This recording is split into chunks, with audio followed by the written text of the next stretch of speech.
ಎಲ್ಲರಿಗೂ ನಮಸ್ಕಾರ. ಈ ದಿನ ಸಂಭ್ರಮ ಶನಿವಾರ. ಈ ದಿನ ಹಿಂಸೆ, ಅಪರಾಧ, ಅಪಘಾತಗಳ ಸಂದರ್ಭದಲ್ಲಿ ರಕ್ಷಣೆ ಮತ್ತು ಭದ್ರತೆ ಬಗ್ಗೆ ತಿಳಿಯೋಣ. ರಕ್ಷಣೆ ಮತ್ತು ಭದ್ರತೆ ಎಂದರೇನು? ರಕ್ಷಣೆ ಮತ್ತು ಭದ್ರತೆ ಎಂದರೆ ಅಪಾಯದಿಂದ ನಮ್ಮನ್ನು ಕಾಪಾಡುವುದು ಮತ್ತು ಸುರಕ್ಷಿತವಾಗಿ ಇರುವುದು ಎಂದರ್ಥ.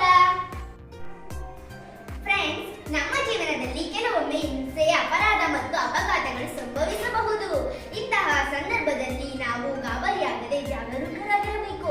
ರಕ್ಷಣೆ ಮತ್ತು ಭದ್ರತೆ ಇದ್ದರೆ, ಅರಿವು ಇದ್ದರೆ ನಮ್ಮನ್ನು ನಾವು ಕಾಪಾಡಿಕೊಳ್ಳಬಹುದು. ಸರಿನಾ ಫ್ರೆಂಡ್ಸ್? ಶಾಲೆಯಲ್ಲಿ ಸುರಕ್ಷಿತವಾಗಿರುವುದು ಹೇಗೆ? ಅದನ್ನ ನಾವು ಹೇಳ್ತೀವಿ. ಶಿಕ್ಷಕರ ಮಾತನ್ನು ಗಮನದಿಂದ ಕೇಳಬೇಕು. ಶಾಲೆಯ ನಿಯಮಗಳನ್ನು ಪಾಲಿಸಬೇಕು. ಓಡಾಡದೆ ಶಾಂತಿಯಾಗಿ ನಡೆಯಬೇಕು. ಮೆಟ್ಟಿಲಿನಲ್ಲಿ ಜಾಗೃತಿ ಹತ್ತಿ ಇಳಿಯಬೇಕು. ತರಗತಿಯಲ್ಲಿ ಶಿಸ್ತು ಕಾಪಾಡಬೇಕು.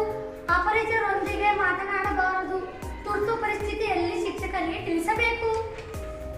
ಆಟದ ಸಮಯದಲ್ಲಿ ಜಾಗೃತಿ ವಹಿಸಬೇಕು. ವಿದ್ಯುತ್ ಉಪಕರಣವನ್ನು ಸ್ಪರ್ಶಿಸಬಾರದು. ಸ್ನೇಹಿತರೊಂದಿಗೆ ಒಳ್ಳೆಯದಾಗಿ ವರ್ತಿಸಬೇಕು. ಮನೆಯಲ್ಲಿ ಸುರಕ್ಷಿತವಾಗಿರುವುದು ಹೇಗೆ? ಅದನ್ನ ನಾವು ಹೇಳ್ತೀವಿ. ಪೋಷಕರ ಮಾತನ್ನು ಕೇಳಬೇಕು. ಅನಿಲ, ಗ್ಯಾಸ್ ಸ್ಟವ್ ಹತ್ತಿರ ಆಟ ಆಡಬಾರದು. ವಿದ್ಯುತ್ ಪ್ಲಗ್ಗಳನ್ನು ಮುಟ್ಟಬಾರದು. ತೀಕ್ಷ್ಣ ವಸ್ತುಗಳಿಂದ ದೂರ ಇರಬೇಕು. ನೆಲದಲ್ಲಿ ನೀರಿದ್ದರೆ ಜಾರಿ ಬೀಳದಂತೆ ಜಾಗ್ರತೆ ಇರಬೇಕು. ಔಷಧಿಗಳನ್ನು ಸ್ವಯಂ ತೆಗೆದುಕೊಳ್ಳಬಾರದು. ಬಾಗಿಲು ಕಿಟಕಿಗಳನ್ನು ಸರಿಯಾಗಿ ಮುಚ್ಚಬೇಕು. ಅಪರಿಚಿತರೊಂದಿಗೆ ಬಾಗಿಲು ತೆರೆಯಬಾರದು. ತುರ್ತು ಸಂದರ್ಭಗಳಲ್ಲಿ ದೊಡ್ಡವರನ್ನು ಕರೆಯಬೇಕು.